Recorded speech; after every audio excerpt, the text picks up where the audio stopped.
Commander Yan-Ho stared at the screen with tired eyes. He had been watching the readings for 3 hours now, and they still made no sense. The probe data scrolled past him in endless streams of numbers and charts. Something was wrong in the dead spiral, and he could not figure out what. The dead spiral was exactly what its name suggested, a region of space where nothing lived and nothing grew. For over 1,000 years, every probe sent into that area had found the same thing: empty space, dead planets, and silence. The hegemony had marked it as unsafe and forbidden. No one went there. No one wanted to go there. But now the probe was showing something different. Energy readings that should not exist. Movement patterns that defied explanation. Yan-Ho rubbed his forehead and called for his assistant.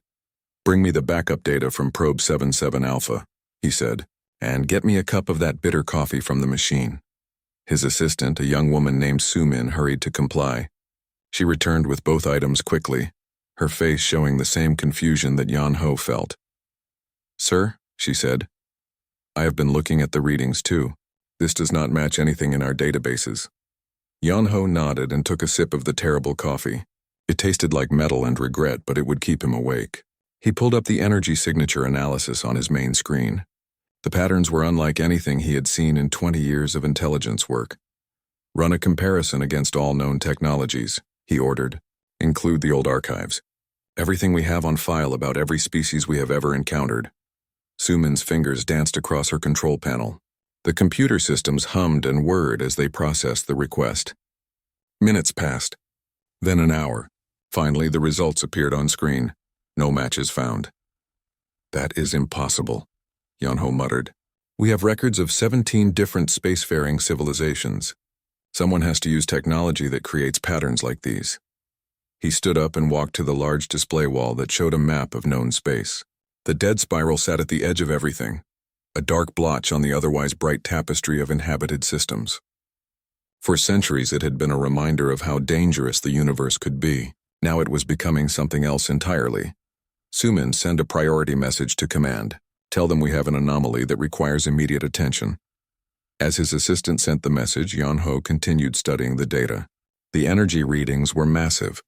Whatever was generating them had to be enormous. Larger than their biggest space stations. Larger than anything the hegemony had ever built. But size was not the only strange thing. The energy patterns showed signs of advanced technology. Very advanced technology. The kind of technology that took thousands of years to develop. The kind of technology that only came from species that had been building and learning for a very long time. "Sir," Sumin said, her voice tight with concern, "I am getting new readings from the probe." Yan-Ho turned back to his workstation. Fresh data was streaming in from the dead spiral. His blood ran cold as he read the numbers. The energy source was moving fast, and it was heading toward known space. "Get me another probe," he ordered. "Deploy it immediately. I want confirmation of these readings." Sumin worked quickly at her controls. Within minutes, a second reconnaissance probe was racing toward the dead spiral at maximum speed. Yan-Ho watched its progress on the tracking display, counting the minutes until it would reach the anomaly. The wait felt eternal.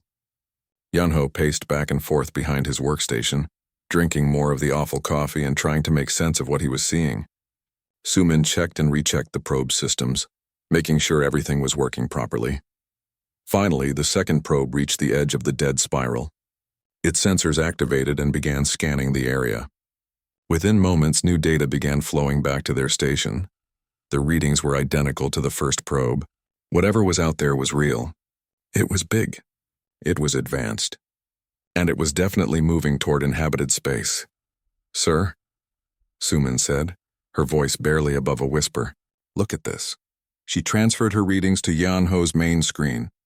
The computer had managed to get a rough image of the anomaly through the cosmic interference. What Yan-Ho saw made his hands shake. It was a ship, but not like any ship he had ever seen or imagined. The thing was massive beyond belief. It stretched across his screen like a metallic mountain floating in space. Its hull gleamed with an impossible sheen that seemed to bend light around it. Weapon systems dotted its surface like angry eyes, each one larger than most ships in the hegemony fleet. "Run full-spectrum analysis," Yan-Ho ordered, his voice hoarse with shock. "I want to know everything about that thing. Hull composition, energy output, propulsion system, everything." The analysis took longer than usual. The computer system struggled to process readings that seemed to violate known physics. When the results finally appeared, Yeon-ho felt his world shift beneath his feet.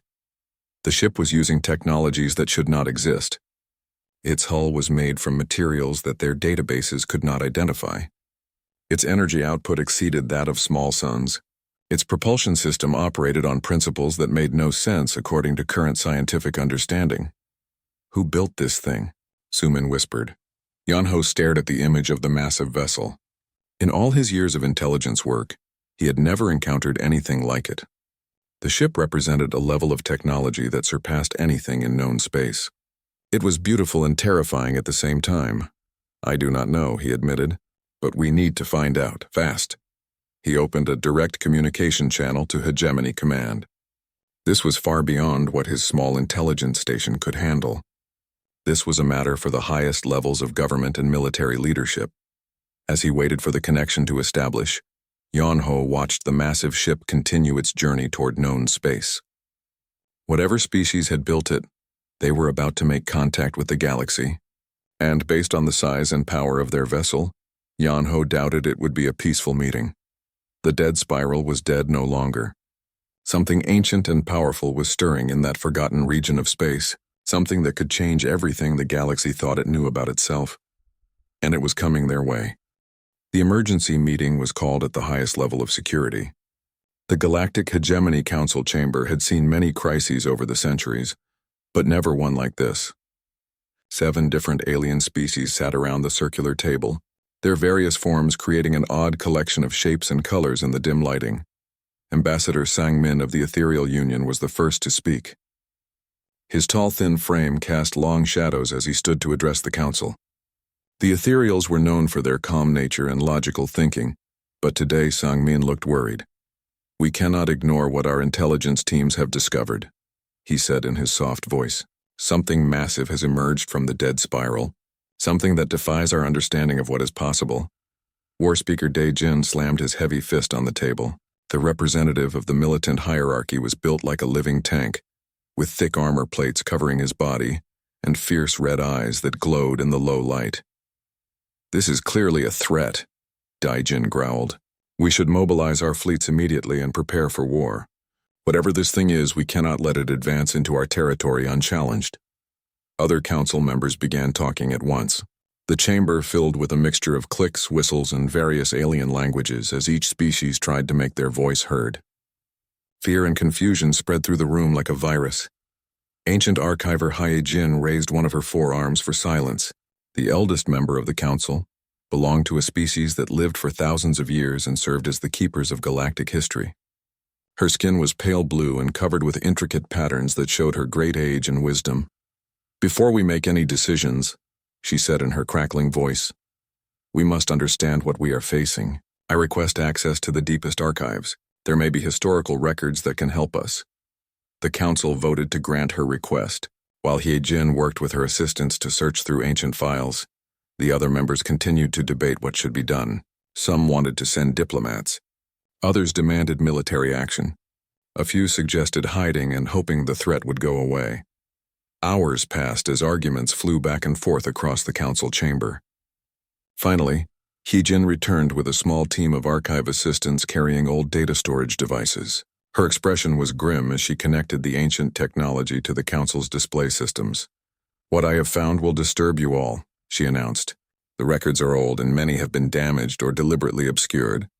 But there are references to the dead spiral that go back over 300 years. The main display screen flickered to life, showing fragments of old documents and reports.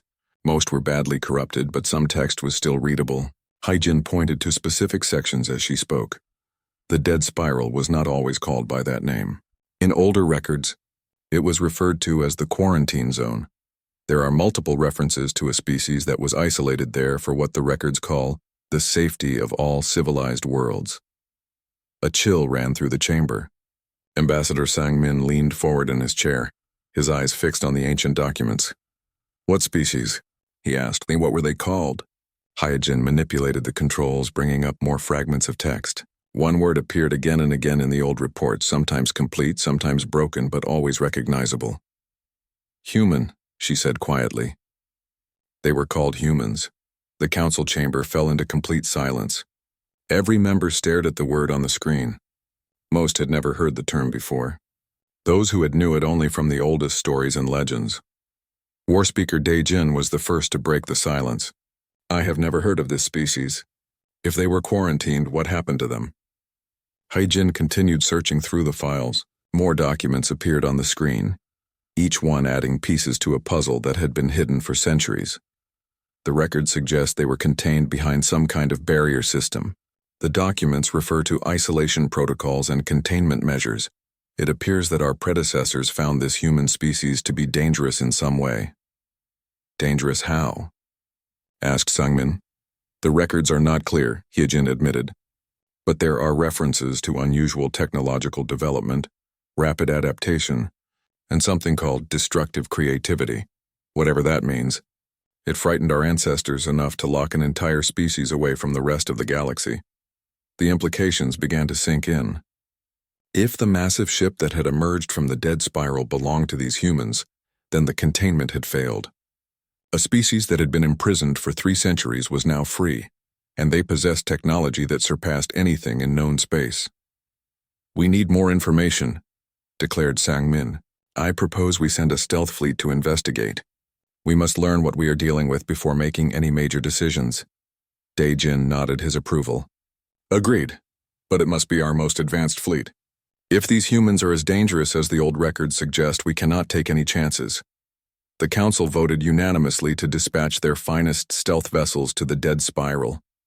Admiral Boram was chosen to lead the mission aboard the flagship Eternal Vigil.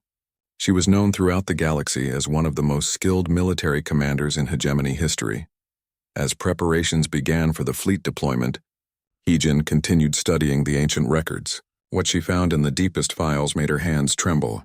References to failed attempts at communication, mentions of human ships that could outmaneuver entire fleets, and warnings about underestimating their capabilities.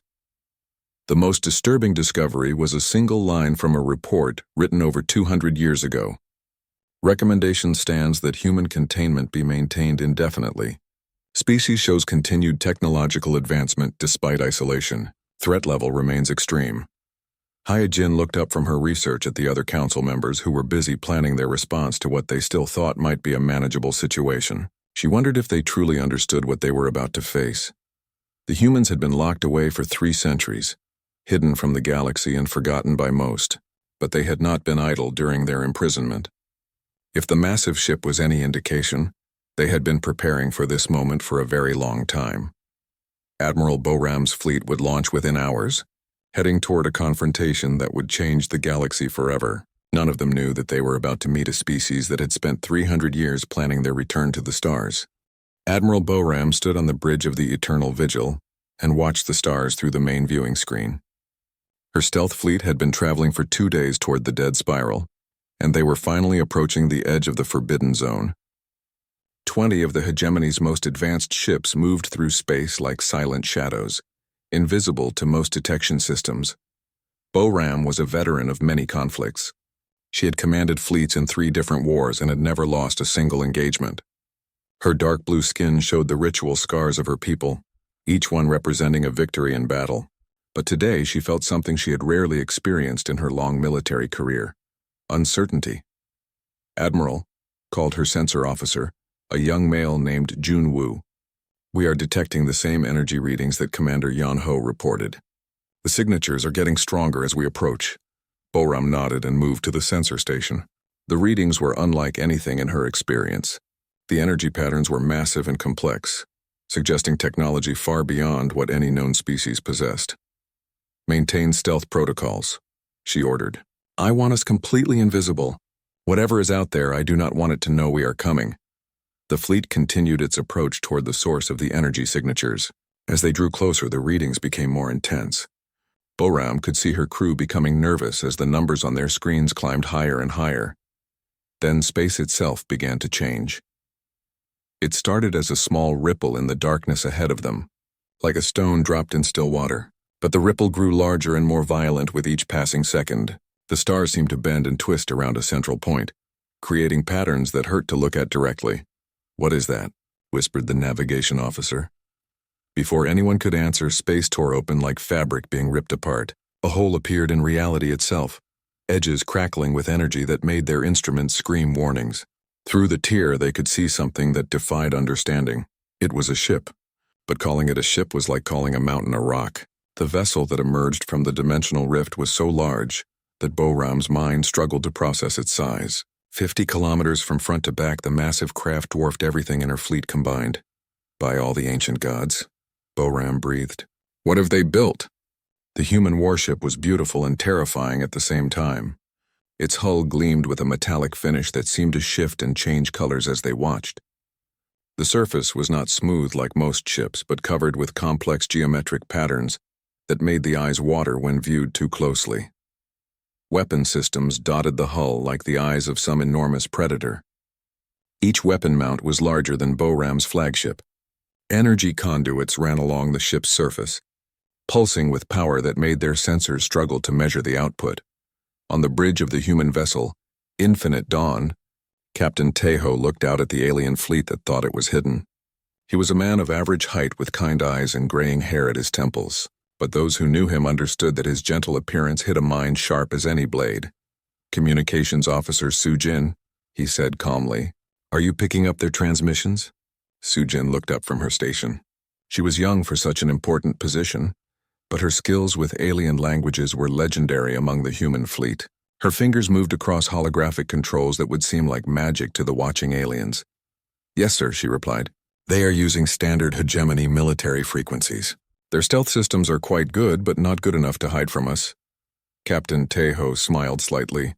The humans had been listening to galactic communications for decades, learning every language and studying every weakness. They knew more about the hegemony than the hegemony knew about itself. Let them watch for now, he decided. They will learn soon enough what they are dealing with. Back on the Eternal Vigil, Admiral Boram watched in growing amazement as the massive human ship began to move. Something that large should barely be able to turn in space, let alone maneuver with any grace. But the Infinite Dawn moved like a dancer, spinning and gliding through the void with impossible elegance. "How is that possible?" asked her engineering officer. "The mass-to-thrust ratios make no sense. That ship should not be able to move like that." Boram had no answer. Everything about the human vessel violated the laws of physics as she understood them. Its size should make it slow and clumsy. Instead, it moved with the speed and grace of a fighter craft. Then the human ship did something that made her blood run cold. Without warning, it changed course and headed directly toward her hidden fleet. Its sensors had found them despite their most advanced stealth technology. "Admiral," Junwoo reported, his voice tight with fear, "the human ship is scanning us. Its sensor beams are cutting right through our stealth systems like they do not exist." Boram felt sweat forming on her brow.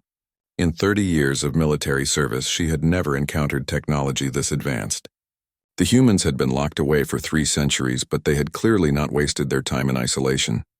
"Can they detect all of our ships?" she asked. "Yes, Admiral. Their scans are picking up every vessel in the fleet. Our stealth systems might as well be turned off." As if to prove the point, the human ship began broadcasting a signal directly to the Eternal Vigil. The transmission was on a secure, military frequency that should have been impossible for outsiders to access. "This is Captain Tejo of the human vessel Infinite Dawn," came a voice speaking perfect hegemonic standard. "We are aware of your presence, Admiral Boram. We have been monitoring your approach for the past 6 hours." Boram felt her world shift beneath her feet. Not only had the humans detected her fleet, but they knew her name and could speak her language perfectly. How long had they been watching? How much did they know? "Your stealth technology is impressive," the human captain continued. "But we have had 3 centuries to develop countermeasures. We suggest you maintain your current distance while we complete our emergence protocols." The transmission ended, leaving Boram and her crew in stunned silence. The implications were staggering. The humans had not just survived their imprisonment, they had thrived. They had developed technology that made the hegemony's finest achievements look primitive by comparison. And now they were free. As Boram watched, 3 more massive ships began to emerge from dimensional rifts around the first vessel. Each one was as large and advanced as the Infinite Dawn.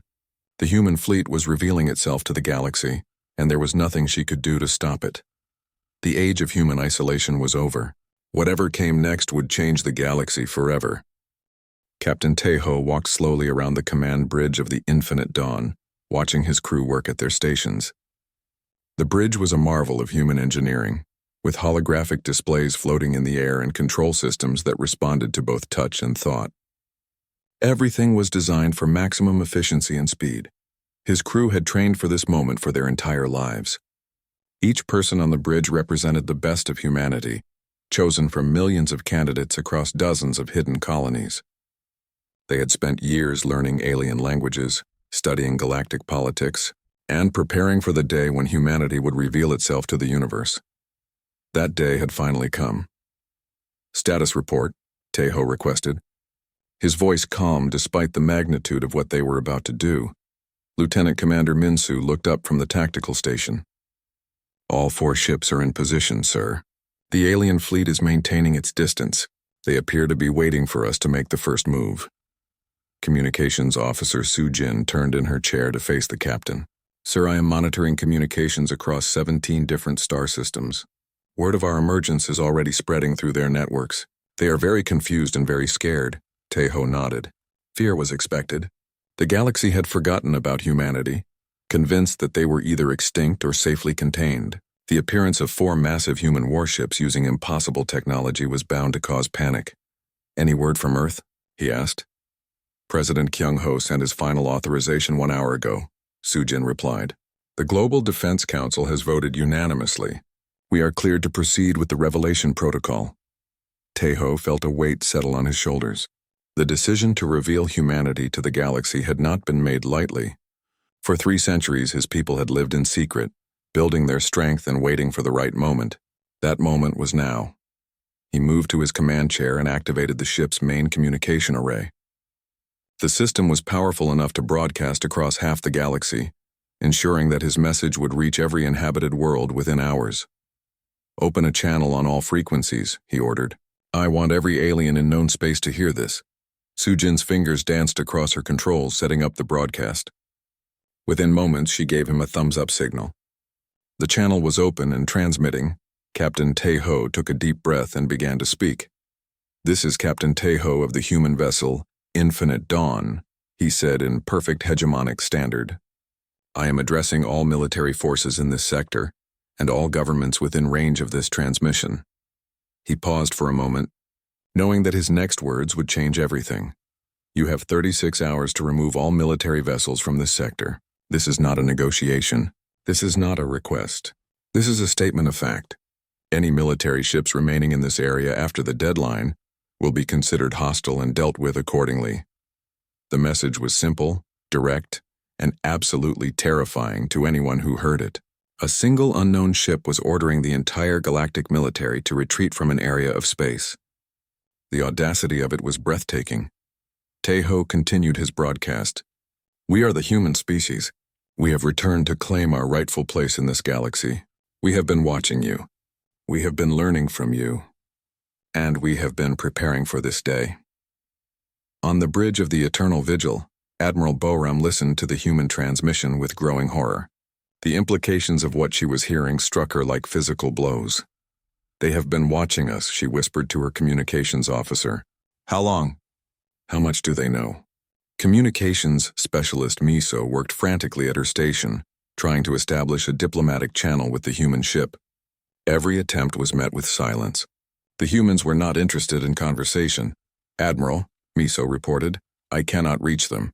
They are broadcasting but not accepting incoming transmissions. It is like they are making an announcement, not starting a dialogue." Boram understood the difference. Announcements came from positions of strength. Dialogues happened between equals. The humans clearly did not consider the hegemony to be their equals. Meanwhile, across the galaxy, panic was spreading faster than the speed of light. Trade routes shut down as merchant ships fled to safe ports. Military bases went to high alert. Government officials called emergency meetings to discuss this new threat that had appeared from nowhere. On the human homeworld Earth, President Kyung-ho stood before the Global Defense Council in a secure underground facility. The council chamber was filled with representatives from every human colony and military unit, scattered across dozens of hidden star systems. "The revelation has begun," he announced to the assembled leaders. Captain Tejo has delivered our message to the galaxy. There is no turning back now.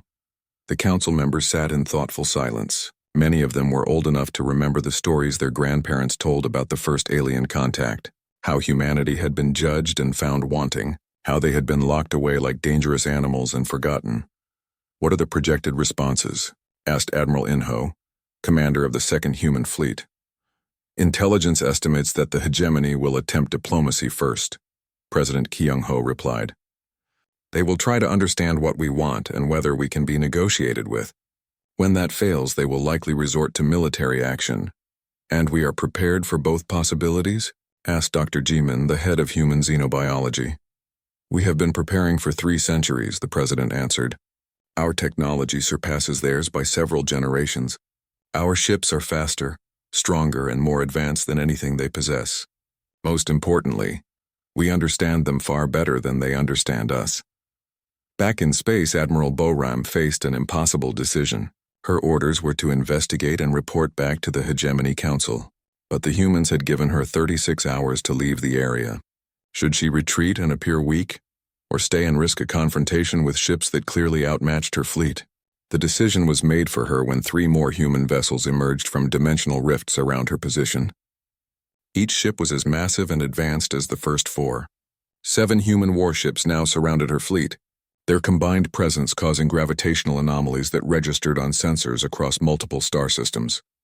"Admiral," reported her science officer, "the gravitational distortions from their ships are affecting space-time itself. Our navigation systems are struggling to compensate." Boram realized that she was not just outgunned, she was completely helpless. The human ships could apparently manipulate the fundamental forces of the universe as easily as she could turn on a light switch. "Set course for the edge of the sector," she ordered reluctantly. "Maximum speed. Send a priority message to Hegemony Command. Tell them that everything has changed." As her fleet began its retreat, Admiral Boram took one last look at the human vessels. They hung in space like sleeping giants, beautiful and terrible beyond description. She wondered how many more ships were hidden in the dead spiral, waiting to emerge. The galaxy had always assumed that it was the most advanced civilization in the universe. Today, that assumption had been shattered by a species that everyone thought was extinct. The humans were back, and they were making it clear that the old rules no longer applied. The news spread across the galaxy like wildfire through dry grass. Within 6 hours of Captain Tejo's broadcast, every major trade route had shut down. Merchant ships fled to the nearest safe ports, their captains unwilling to risk encountering the mysterious human vessels. Fear traveled faster than the fastest ships, carrying word of humanity's return to every corner of known space. On the Hegemony homeworld, Chief Analyst Wu Jin stood before a room filled with the galaxy's greatest military minds. The emergency meeting had been called immediately after Admiral Boram's retreat from the dead spiral. Holographic displays showed tactical readings from the human ships, and every number on those displays was terrifying. The energy output from a single human vessel exceeds that of our largest space stations, Wu Jin explained to the assembled officers. Their hull materials are unknown to our science. Their propulsion systems appear to manipulate space and time itself. General Huan Su, a veteran of many conflicts, studied the readings with growing concern. "What about their weapons? Can we determine their capabilities?" "That is the most disturbing part," Wu Jin replied. "Our sensors detected weapon systems all along their hull, but we cannot identify what type of weapons they are. The energy signatures are unlike anything in our databases." The room fell silent as the implications sank in. They were facing an enemy whose technology was so advanced that they could not even understand how it worked. It was like trying to fight gods with sticks and stones. Meanwhile, Captain Yunho of the human vessel, Eternal Vigilance, led a small fleet toward the nearest Hegemony trade station. His ship was smaller than the massive Titan-class vessels, but still large enough to dwarf most alien craft. The sleek hull gleamed with the same impossible metallic finish that seemed to bend light around it. The trade station served as a hub for commercial activity across 3 star systems. Thousands of ships docked there every day, carrying goods and passengers between dozens of different worlds. It was a symbol of galactic prosperity and cooperation. All of that changed when the human ships appeared. Station Manager Dongwu was reviewing daily cargo reports when his communications officer burst into his office. The young woman's face was pale with fear as she delivered her message. "Sir, we have unknown vessels approaching the station. They match the descriptions from the emergency broadcasts about the humans." Dongwu felt his blood turn to ice. He had heard the reports about the massive human warships, but he had hoped they would stay far away from civilian areas. The idea that they were coming to his station filled him with terror. "How many ships?" he asked. "3, sir. They are still several hours away, but they are definitely heading in our direction." Within minutes of the announcement, panic spread through the trade station like a plague. Civilian ships began departing as quickly as possible, their captains unwilling to wait and see what the humans wanted. Cargo was abandoned on loading docks as crews fled to their vessels. Dongwu watched through the station's main viewing ports as hundreds of ships scattered in all directions.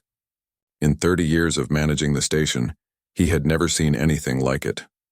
The entire trade network was collapsing in fear of an enemy that had not even fired a shot. The human ships finally arrived and took position near the station. They made no aggressive moves and sent no threatening messages. They simply waited in space like patient predators, their presence alone enough to shut down all activity in the system. On the hegemony homeworld, emergency evacuation protocols were activated for the first time in recorded history. Government officials and their families were quietly moved to secure underground facilities, while the military prepared for the worst possible scenario. Dr. Jin Ho sat in his office on Earth, reviewing centuries of intercepted alien communications.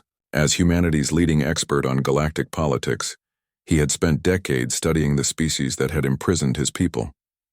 His analysis of their communications revealed disturbing truths about how the galaxy really worked. "President Kyung-ho," he said during a secure video conference, "I have completed my review of the intercepted transmissions. The current hegemony leadership appears to be unaware of the original decision to quarantine humanity." The president leaned forward in his chair. "Explain." "The aliens who locked us away did so in secret," Dr. Jin Ho continued. "They created false records suggesting that humans had gone extinct naturally. The current generation of leaders believes we died out on our own, rather than being deliberately contained. This information changed everything. It meant that the galaxy's current leaders were not personally responsible for humanity's imprisonment, but they had benefited from it without knowing the truth." "Does this change our plans?" asked the president. "No," Dr. Jin Ho replied firmly. "Whether they knew about it or not, they built their civilization on the foundation of our suffering. The galaxy needs to understand that actions have consequences, even actions taken by previous generations." As word of humanity's emergence continued to spread, the various alien species that made up the hegemony began pointing claws and tentacles at each other. Old suspicions surfaced as each group wondered if their allies had somehow provoked this new threat. The Ethereal Union accused the militant hierarchy of aggressive actions that might have awakened the humans. The hierarchy blamed the Trade Consortium for sending too many ships into forbidden space. Ancient alliances began to crack under the pressure of fear and mistrust. On distant worlds, civilian populations watched news broadcasts with growing terror.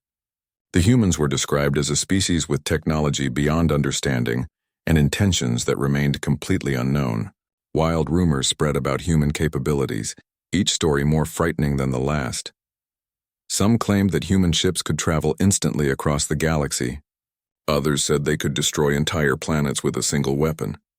The truth was that nobody knew what humans could actually do, and that uncertainty made them seem even more dangerous.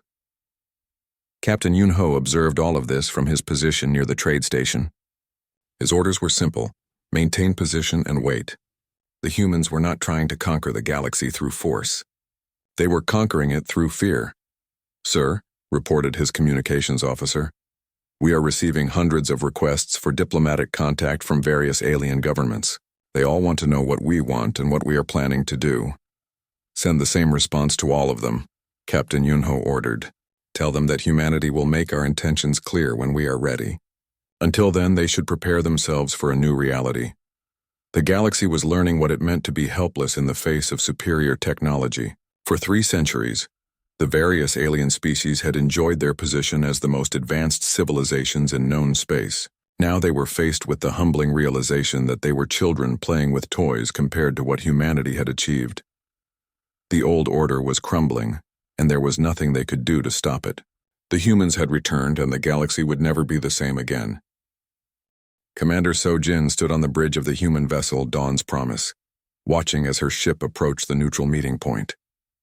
After days of chaos across the galaxy, the Hegemony Council had finally agreed to direct contact with humanity.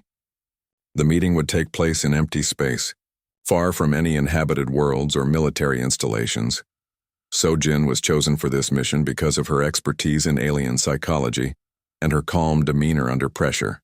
She was tall and graceful, with the kind of presence that commanded respect without demanding it. Her ship was smaller than the massive Titan-class vessels, but still impressive enough to remind the aliens of humanity's technological superiority. The Hegemony had sent their most skilled diplomat, Ambassador Rang Ho, aboard a heavily shielded vessel designed for dangerous negotiations. The alien ship looked tiny compared to the human craft, like a minnow swimming next to a whale. "Open a communication channel," So-Jin ordered her communications officer. The main screen flickered to life, showing the interior of the alien ship. Ambassador Rang Ho was a member of the diplomatic caste, bred specifically for interspecies communication. His thin frame and large eyes gave him an appearance that most species found non-threatening. "I am Commander So-Jin of the human vessel Dawn's Promise," she said, in perfect hegemonic standard. "I understand you wish to discuss the current situation." "Yes," Rang Ho replied, his voice carefully controlled. "The Hegemony Council seeks to understand human intentions and establish peaceful communication between our peoples." So-Jin smiled slightly. The aliens still thought this was a negotiation between equals. They did not yet understand that humanity held all the advantages. "Before we discuss the future," she said, "we must address the past. Your people have much to answer for, Ambassador." With a gesture from So-Jin, her ship began broadcasting a signal that reached every communication network in known space. The transmission contained historical records that humanity had carefully preserved for over 3 centuries. Documents, recordings, and evidence that told the true story of humanity's imprisonment. The first document appeared on screens across the galaxy. It was a report dated 312 years ago, written in the ancient language of the Hegemony's predecessor civilization. The title was clear and damning: Final Report on Human Containment Protocol. Ambassador Rang Ho read the document with growing horror. His species had always been told that humans were a primitive race that had died out naturally. The truth was far different and far more shameful. Recommendation approved for permanent quarantine of human species. The document read, "Subject race shows dangerous levels of technological adaptation and creative problem-solving. Military advisors report human vessels capable of outmaneuvering our finest ships, despite inferior materials and construction." More documents followed, each one revealing another piece of the horrible truth. Reports of human ships that could defeat entire alien fleets. Recordings of human diplomats who asked uncomfortable questions about galactic power structures. Evidence of human scientists who developed new technologies faster than established civilizations thought possible. The final piece of evidence was the most damning: a secret recording of the ancient Hegemony Council voting to lock humanity away forever. The voices of long-dead aliens discussed the human problem like they were talking about dangerous animals, the human capacity for what they call thinking outside. "The box makes them unpredictable," one ancient counselor said in the recording. "They do not accept that things must be done a certain way simply because they have always been done that way. This makes them extremely dangerous to the established order." "Agreed," replied another voice.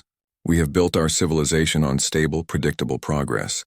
Humans represent chaos. They must be contained before they disrupt everything we have worked to achieve."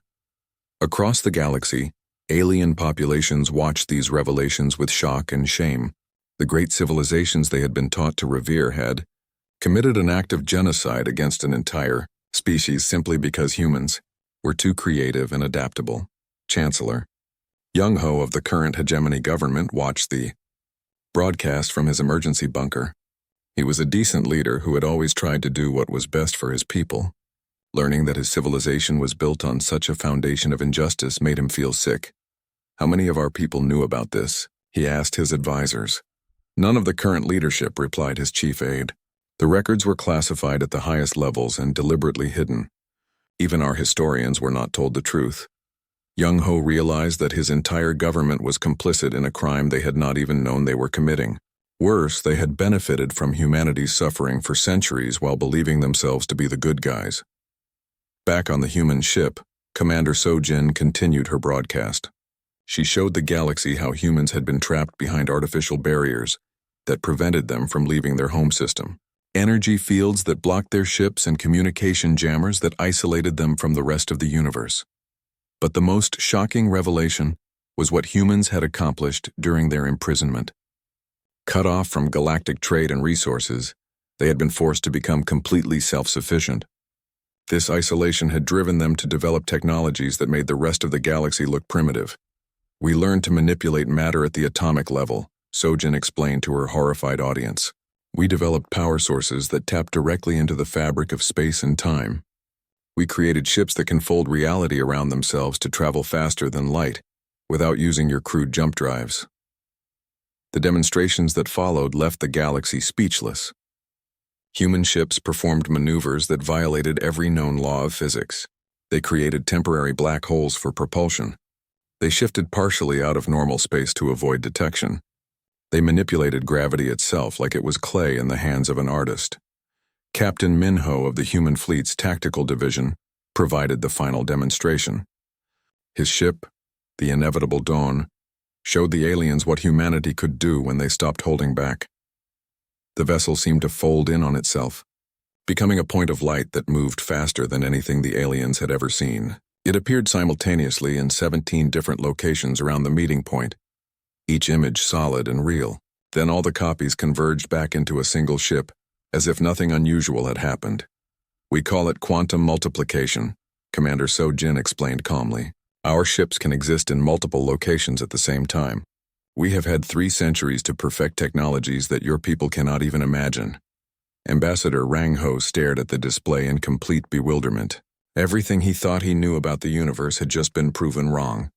The humans had not just survived their imprisonment.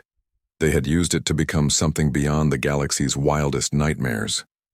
"What do you want from us?" he asked weakly. "Justice," So-Jin replied simply. "The galaxy owes humanity a debt that can never be fully repaid. But we are willing to discuss terms for a new arrangement, one where humans are treated as equals, not threats to be contained.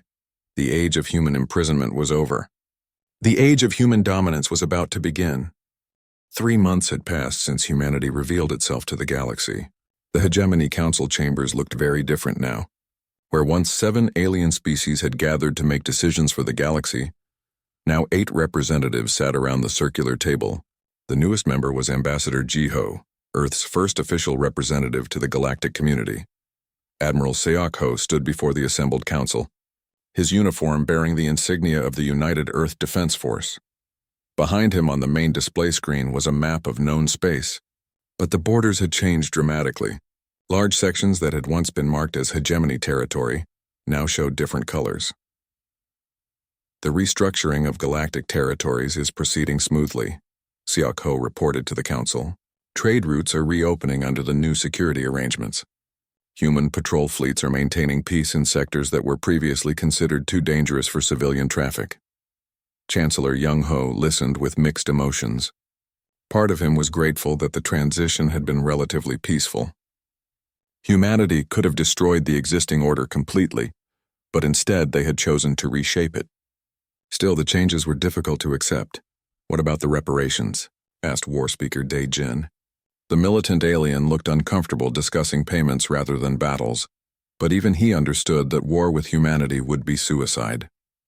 Ambassador Ji-Ho consulted her notes. She was a woman of middle age with kind eyes that missed nothing. Her diplomatic skills had been essential in negotiating the new arrangements without triggering a galactic war. "The reparation schedule remains on track," she replied. "The hegemony worlds are providing the agreed-upon resources and technology transfers. In return, human protection fleets are ensuring that trade flows safely through all major shipping lanes. The reparations were not punishment, though some aliens saw them that way. Humanity had demanded access to galactic resources and manufacturing capabilities to support their expanding presence. In exchange, they provided security services that no other force in the galaxy could match." President Dong Ho sat in his office on Earth, reviewing reports from human colonies across the galaxy. The transformation had been remarkable. Worlds that had been isolated for centuries were now bustling centers of activity. Human technology was spreading to alien worlds, improving lives and changing how entire civilizations operated. The integration had not been without challenges. Many aliens struggled to understand human concepts like individual creativity and questioning authority. Some species found human unpredictability disturbing, preferring the old ways of doing things according to established rules. But the benefits were undeniable. Human medical technology had eliminated diseases that had plagued alien populations for millennia. Human engineering had made space travel safer and faster. Human agricultural techniques were feeding worlds that had struggled with food shortages. Captain Tejo walked through the corridors of his ship, now serving as the flagship of the human sector defense fleet. The Infinite Dawn had become a symbol of humanity's return, visited by delegations from across the galaxy who wanted to see human technology firsthand. "Sir," called his communications officer as he entered the bridge, "we are receiving a request from the Outer Rim colonies. They are asking for human assistance with a pirate problem that the old hegemony forces could not handle." Tejo nodded. Such requests had become common, as word spread about human capabilities. Pirates and raiders who had terrorized the galaxy for decades were discovering that human ships could track them anywhere and respond faster than they could escape. "Dispatch the 3rd Squadron," he ordered. "Standard patrol protocols.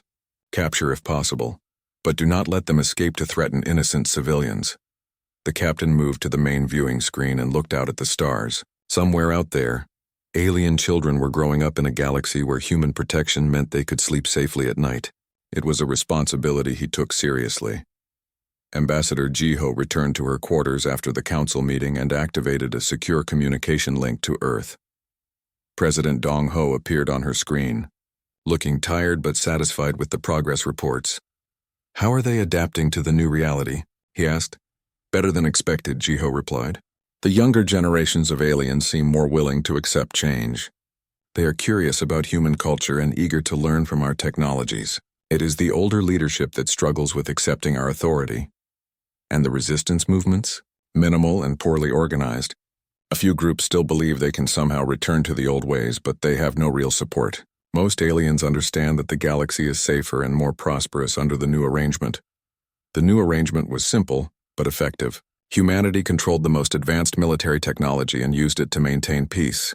In exchange, alien worlds provided resources and labor while benefiting from human protection and innovation. It was not the old dream of galactic equality, but it was fair given the circumstances. Dr. Jin Ho published his final report on the transformation, documenting how quickly galactic society had adapted to human leadership. The speed of change had surprised even him. Within just 3 months, trade volumes had increased by 40%, piracy had dropped to nearly zero, and interspecies conflicts had almost disappeared. The key was that humanity ruled through demonstrated superiority rather than fear. Human ships protected trade routes more effectively than anything the galaxy had ever seen. Human technology solved problems that had plagued civilizations for centuries. Human mediation resolved disputes that might otherwise have led to wars. On the former hegemony homeworld, citizens watched news broadcasts showing human ships arriving with supplies for disaster relief efforts. A massive storm had devastated 3 continents, and the old government would have taken months to organize an adequate response. Human rescue teams had arrived within hours, their advanced technology saving thousands of lives. Chancellor Young Ho appeared on the broadcast to thank humanity for their assistance. His words were carefully chosen, acknowledging human leadership while maintaining dignity for his own people. "The galaxy has entered a new age," he said to the camera. "An age where the strong protect the weak, where technology serves all peoples, and where old grievances give way to shared prosperity. We welcome our human partners in building this better future." The final scene showed ships from dozens of different species lined up at the border of human space, waiting for permission to enter and conduct trade. The checkpoint was managed by Captain Yunho and his crew, who processed each request with efficiency and fairness. "Permission granted to enter human sector," Yunho said to a merchant vessel carrying goods from the distant rim worlds. "Welcome to the new galaxy."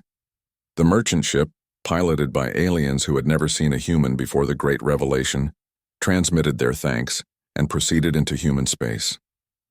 Behind them, more ships waited in an orderly line that stretched for millions of kilometers. The galaxy had not been conquered in the traditional sense. There had been no massive battles, no occupied worlds, no enslaved populations. Instead, humanity had simply demonstrated that they offered a better way of organizing galactic civilization. Protection instead of exploitation, innovation instead of stagnation, justice instead of hidden crimes. As the last ship in the convoy passed through the checkpoint, Captain Yunho looked out at the stars and smiled. Humanity's first glimpse to the galaxy had indeed been a Titan-class warship that stopped the universe cold. But their lasting gift was something far more valuable. A new order built on strength used wisely and power exercised with responsibility. The age of human isolation was over. The age of human leadership had begun, and the galaxy would never be the same.